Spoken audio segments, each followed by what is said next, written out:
क्या GST department किसी मरे हुए व्यक्ति को नोटिस भेज सकता है?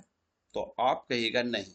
लेकिन गुजरात में एक ऐसा ही हैरान करने वाला मामला सामने आया है, जहां एक मृत व्यक्ति के नाम पे 5,94,928 रुपये की टैक्स डिमांड निकाल दी गई। लेकिन इसके बाद गुजरात हाई कोर्ट ने, जो कि आप स्क्रीन पे देख रहे हैं, जो फैसला सुनाया वो हर टैक्स पेयर और चार्टर्ड अकाउंटेंट को जानने के लिए बेहद जरूरी है। तो दोस्तों, ये हाई कोर्ट गुजरात का जजमेंट मेरे सामने है। सिविल एप्लीकेशन नंबर है 8307 ऑफ 2026। यह केस क्या कहता है, इसको हम डिटेल में चलते हैं।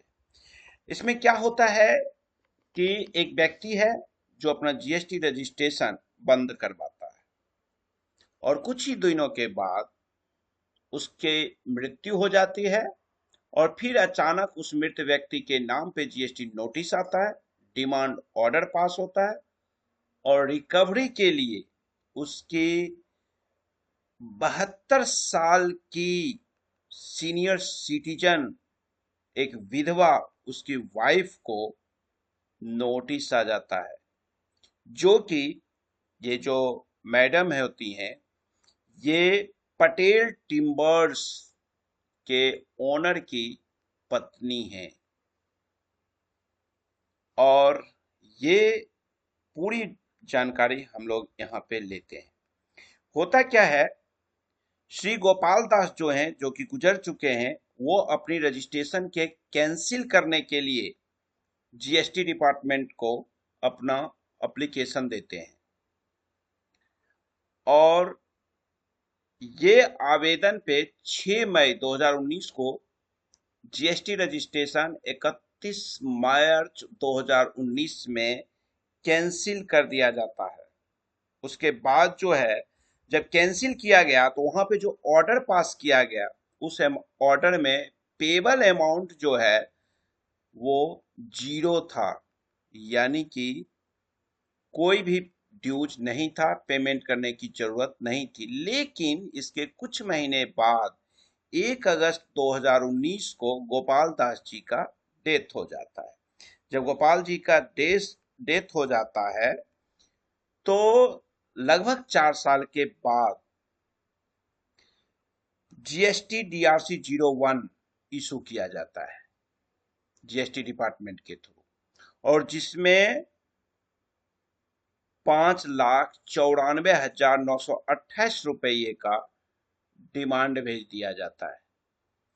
फिर देयर आफ्टर और 19 दिसंबर 2023 को एक ऑर्डर अंडर सेक्शन 73 पास किया जाता है स्टेट जीएसटी के थ्रू डीआरसी 01 में, और जिसमें 6,06,026 रुपये का फिर से निमंत्रण पत्र दे दिया जाता है जीएसटी डीआरसी 07 से 19 दिसंबर 2023 का। अब यहाँ पे देखिए, both the notice and order, यानी कि दोनों नोटिस और ऑर्डर दोनों जो पास किया गया है, किसके नाम पे? एक डेथ पर्सन के नाम पे किया जाता है। नोटिस भी डेड व्यक्ति के नाम पे, ऑर्डर भी डेड व्यक्ति के नाम पे, लेकिन रिकवरी किसके साथ किया जा रहा है? उनके विधवा से किया जाता है।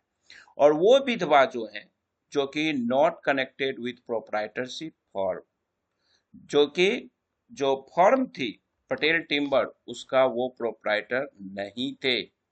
उन्हें डिपार्टमेंट के थ्रू टेलीफोन आता है, क्योंकि वो बारीकियां नहीं जानते हैं, और उन्हें टेलीफोन पे बताया जाता है कि एमएसटी स्कीम के थ्रू आपके जितने भी ये डिमांड हैं, एमनेस्टी स्कीम में पेमेंट करने पर सारे डिमांड जो हैं वो वेव हो सकती है। उसके बाद जब ये चीज उनके पास आया, तो there after the petitioner engaged a lawyer and made representation to the state tax officer. तो उन्होंने अपने लॉयर की सहायता से, जो वो विधवा महिला हैं, वो अपने एक लॉयर को हायर करते हैं और 3 अप्रैल 2025 को ये रिक्वेस्ट करते हैं फॉर्म जीएसटी टीआरसी 07 को कैंसिल करने के लिए। लेकिन यहां पे क्या होता है ये समझिए। लेकिन यहां क्या होता है, ऑन 25 मई 2026 को स्टेट टैक्स ये इन्फॉर्म करता है पेटिशनर को कि जो डिमांड है 5,75,874 का कुड नॉट बी कैंसल्ड, यानी कि ये अब आपको कैंसल नहीं की जा सकती है। अब डिपार्टमेंट कोर्ट में क्या कहता है, डिपार्टमेंट ने कोर्ट को कहता है कि the name of the petitioner who is a legal heir of late Shri Gopal Das has been updated in the GST portal. Court का कहना होता है कि पेटिशनर का नाम कानूनी जो वारिस के रूप में जीएसटी पोर्टल पे अपडेट कर दिया गया है। अब जो पेटिशनर है वो जीएसटी को एक्सेस करने के लिए, जीएसटी रजिस्ट्रेशन को एक्सेस करने के लिए, ताकि वो फाइल कर सकें, अपील कर सकें, जीएसटी रजिस्ट्रेशन का एक्सेस मांगा, असिस्टेंट कमिश्नर के पास गए, लेकिन वहां कोई सुनवाई नहीं होती है। लेकिन कोर्ट के सामने जो असली सवाल होता था ये कि क्या लीगल जो वारिस का नाम पोर्टल पे जोड़ देने से पुरानी जो नोटिस है या ऑर्डर है जो कि एक डेथ पर्सन के नाम से जारी किया गया, क्या ये सही होगा। अब कोर्ट इस पे जो जजमेंट दे रहा है ना वो बड़ा अजीब सा थोड़ा सा है।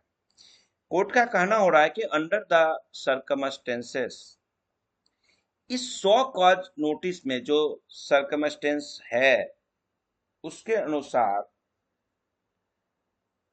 ये कहता है कि आपने जी किसको दिया, एक डेड पर्सन को नोटिस भेजा, तो आपने जो डेड पर्सन को नोटिस भेजा वो तो ऑलरेडी मर चुका है, ऐसे व्यक्ति के नाम आपने जारी किया है सो कॉज नोटिस। और जो आपने बैंक अकाउंट फ्रीज कर दिया है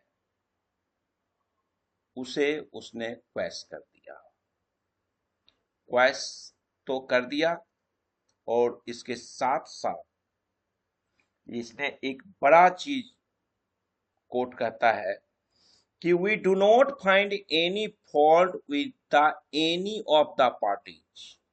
कोर्ट का कहना होता है कि मैंने किसी में फॉल्ट नहीं पाया, चाहे पेटिशनर हो या रिस्पोंडेंट हो। तो फॉल्ट क्यों नहीं पाया जी, तो इसलिए नहीं पाया कि पेटिशनर जो थी वो एक हाउसवाइफ थी, सीनियर सिटीजन थे, जो कि बिजनेस से, पटेल टिम्बर के फंक्शन से, उसके काम करने के तरीके से जीएसटी के नियम कानून को वो नहीं जानते थे। उसके साथ साथ whereas the respondents were also unaware about death of the taxpayer, जो गोपाल दास जी थे उनके बारे में भी डिपार्टमेंट को भी पता नहीं था कि उनकी डेथ हो चुकी है। यानी कि कोर्ट का कहना हुआ कि जो उनकी विधवा है उन्हें तो पता है ही नहीं बिजनेस के बारे में और जीएसटी के बारे में, साथ साथ डिपार्टमेंट जो जीएसटी डिपार्टमेंट है उसे भी ये नहीं पता था कि उनका डेथ हो चुका है। तो इस केस में हम दो में से किसी पर्सन को दोषी नहीं मानेंगे। अब इस चीज को देखते हुए उन्होंने बैंक फ्रीजिंग को क्वेश्चन कर दिया। उसके बाद इन्होंने एक चीज बड़ा अच्छा सा लिख दिया है कि डिमांड को देखिए मेरिट पर गलत घोषित नहीं किया गया, टैक्स लायबिलिटी को हमेशा के लिए खत्म नहीं किया गया।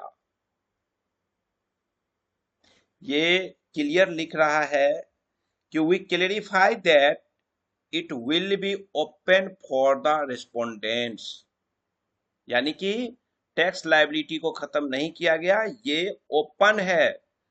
अगर यहाँ पे एक चीज दिया है कि किस लिए ओपन है, अगर initiate appropriate proceedings if permissible under law। बड़ा यहाँ पे घुमावदार बात किया गया है। यहाँ पे ये कहा गया कि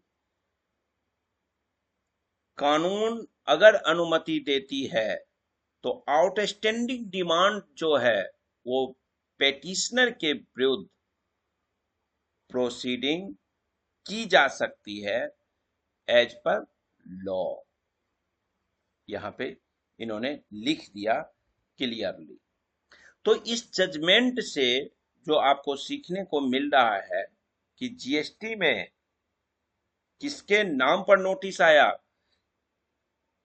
और किसे जवाब देने का अवसर मिला और ऑर्डर किसके विरुद्ध पारित हुआ, ये बातें किसी भी प्रोसीडिंग्स की बुनियाद होती है। साथ ही साथ आपको एक चीज ध्यान रखना होगा कि अगर ऐसा केस आपके साथ कभी होता है, डायरेक्टर का, प्रोप्राइटर का मृत्यु हो जाता है, तो बिजनेस क्लोजर करने के बाद, जैसे इन्होंने भी इस केस में रजिस्ट्रेशन तो कैंसिल हो गया, इन्होंने कैंसिल का एप्लीकेशन दिया, उसके साथ जो ऑर्डर पास हुआ उस पे पेबल अमाउंट 0 भी दिखा दिया। तो आपको क्या करना है, जिस व्यक्ति का डेथ होता है उसका डेथ सर्टिफिकेट के साथ डिपार्टमेंट को रिटन में सूचना दीजिए और कैंसिलेशन ऑर्डर और जो डिपार्टमेंट को डेथ सर्टिफिकेट के साथ आप जो इंफॉर्मेशन देते हैं उसका रिसिप्ट अपने पास जरूर रखिए और पोर्टल को एक बार चेक करते रहिए कि कहीं कोई ऑर्डर तो नहीं आया है। अगर कैंसिलेशन ऑर्डर में 0 इस केस की तरह लिखा भी है तो ये मत समझिए कि इन फ्यूचर कोई लायबिलिटी का डिमांड हमारे पास नहीं आएगा। तो इसलिए डॉक्यूमेंट्स को जरूर तैयार रखा करिए। और यहाँ पे जो जीएसटी का सीजीएसटी एक्ट का सेक्शन 93, ये विभाग को, डिपार्टमेंट को ऐसा कोई राइट नहीं देता है कि वो मरे हुए व्यक्ति के खिलाफ सीधे असेसमेंट चलाए। ये ध्यान रखिएगा, सेक्शन 93 ऐसा नहीं कहता है कि जो मर गया उसके लिए भी करो। वो सेक्शन 93 सीजीएसटी एक्ट का कहता है कि टैक्स पेयर के डेथ के बाद जो कानूनी बारिश है उसको ढूंढकर उसके नाम पर नया नोटिस जारी करना चाहिए, ना कि जो व्यक्ति डेथ हो चुका है उसके नाम पे नोटिस जारी करो और अंदाजे पर उसके फैमिली को बारिश मान लो, लीगल हायर मान लो और उसे परेशान करो। तो दोस्तों, इस वीडियो को आप ज्यादा से ज्यादा शेयर कर लीजिए। इस जजमेंट को आपको मेरे telegram channel learning with GST Ram Prakash Gautam और जीएसटी राम प्रकाश गौतम फेसबुक के ग्रुप पे आपको मिल जाएगा। और अगर कभी ऐसा कुछ आता है तो आपके आसपास भी किसी को ऐसा नोटिस मिलता है तो उसे तुरंत चैलेंज करिए। तो सारे टैक्स के अपडेट्स के लिए मेरे चैनल को सब्सक्राइब कर लीजिए और वीडियो को लाइक और शेयर जरूर करिए। Thank you, bye bye.